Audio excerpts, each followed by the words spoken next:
Sebagai manusia, kita tidak mungkin bisa melakukan dua hal yang berbeda dengan waktu yang sama. Apalagi di sini tentang karakter yang baik dengan karakter yang jahat. Manusia tidak bisa melakukan secara bersamaan karakter yang baik dan karakter yang jahat. Kalau Paulus menyebutkan di sini tentang hal-hal yang akan dijauhkan oleh orang-orang percaya, sebenarnya kita melihat ini adalah ajaran yang sangat serius dia tekankan kepada jemaat, kepada orang Kristen, apalagi dalam konteks zaman yang sekarang. Ini sering diabaikan, Ibu Bapak sekalian.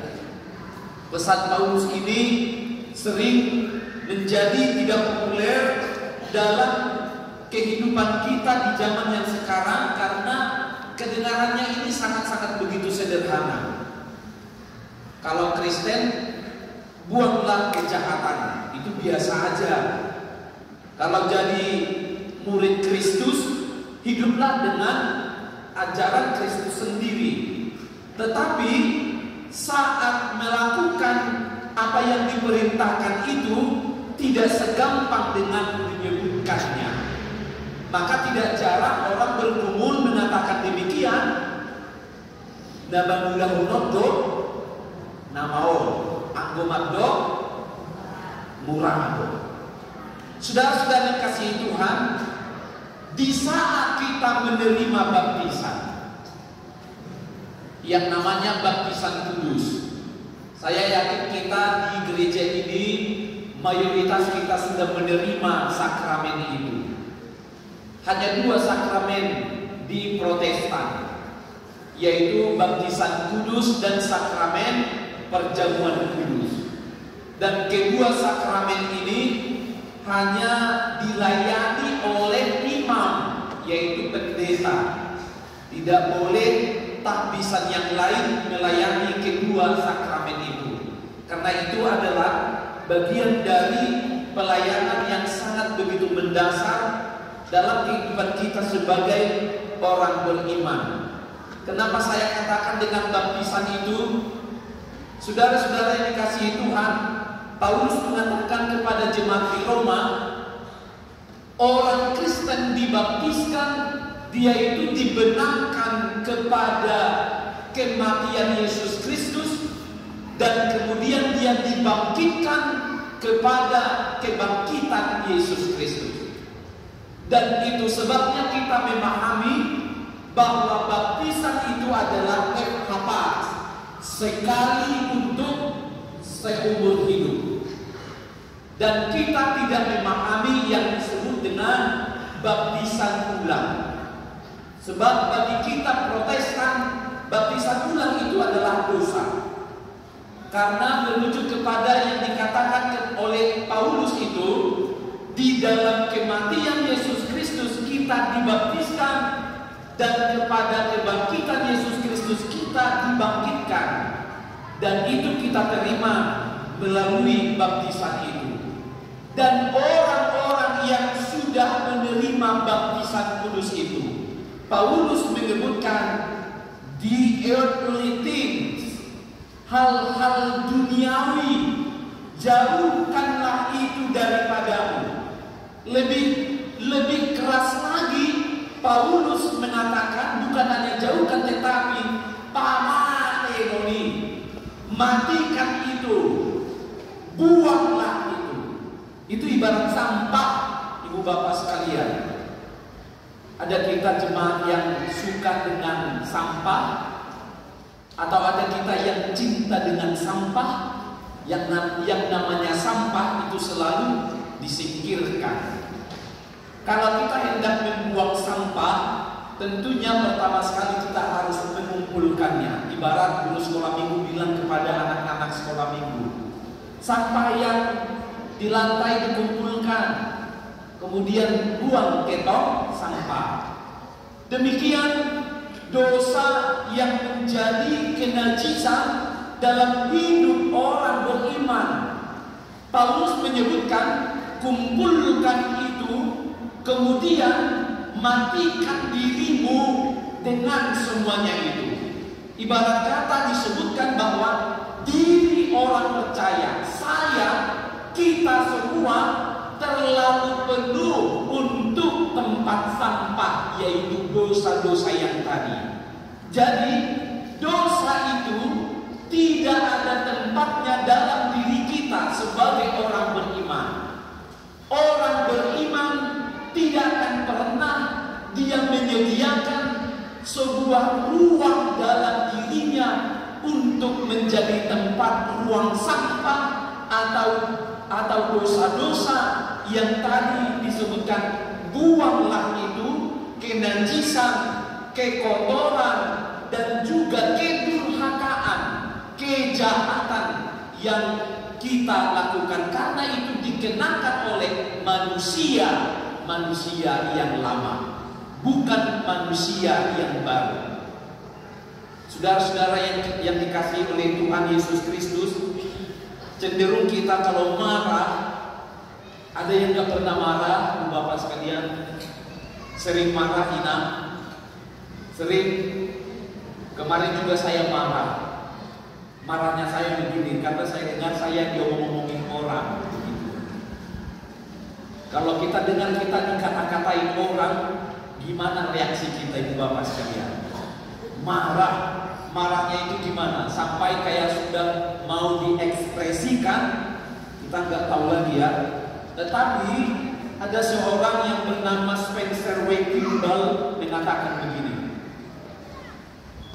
ketika kata-kata kasar terlihat atau terucap dari diri seseorang, dari ucapan kita, dia mengungkapkan bahwa kata-kata itu adalah upaya dari otak yang lemah.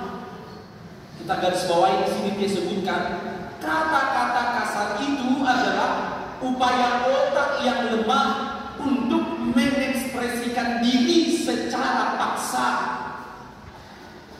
Maka jangan turunkan harkat dan martabatmu dengan kata-kata itu, karena seseorang bisa dikenal dari kata-katanya sendiri. Kenapa begitu Bapak sekalian? Cenderung orang bilang begini,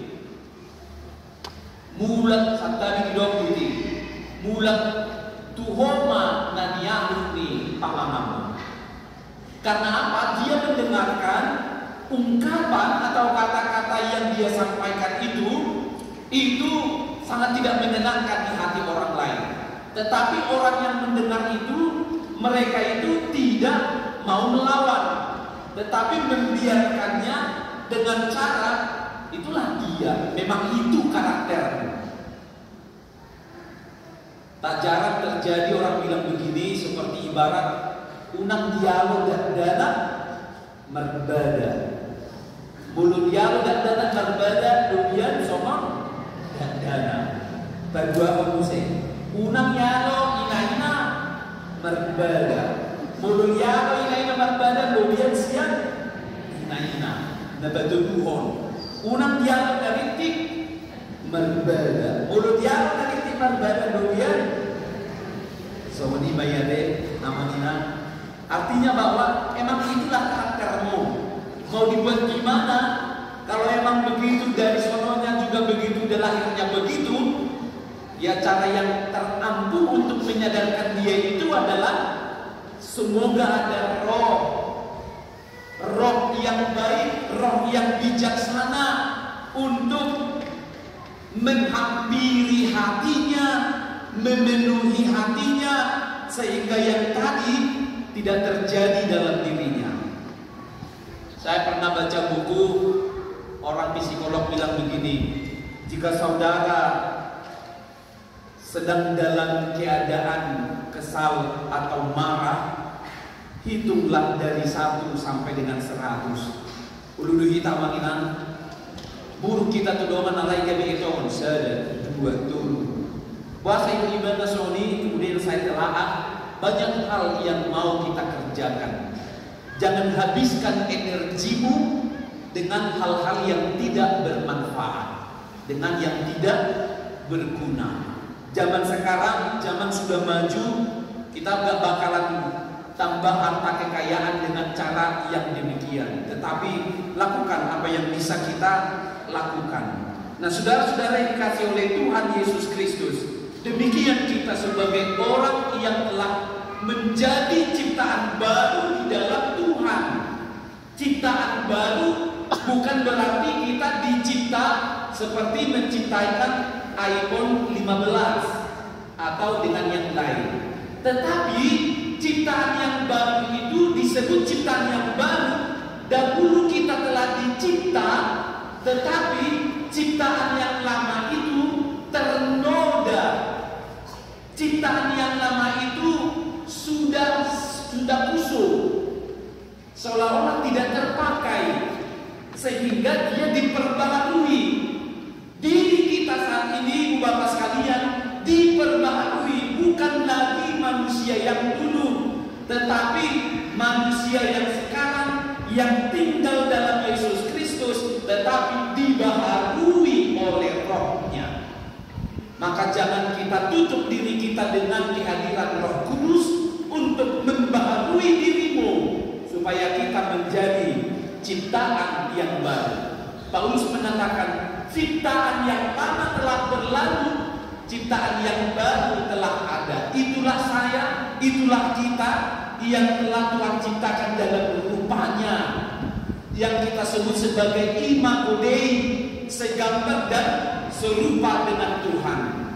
Ketika kita melawan Tuhan dengan kehendaknya, itu berarti kita menginginkan atau dikendalikan oleh hasrat diri kita, ingin menguasai. Tadi pengkhotbah mengatakan itu sia-sia amangina, seperti atau ibarat mencari angin.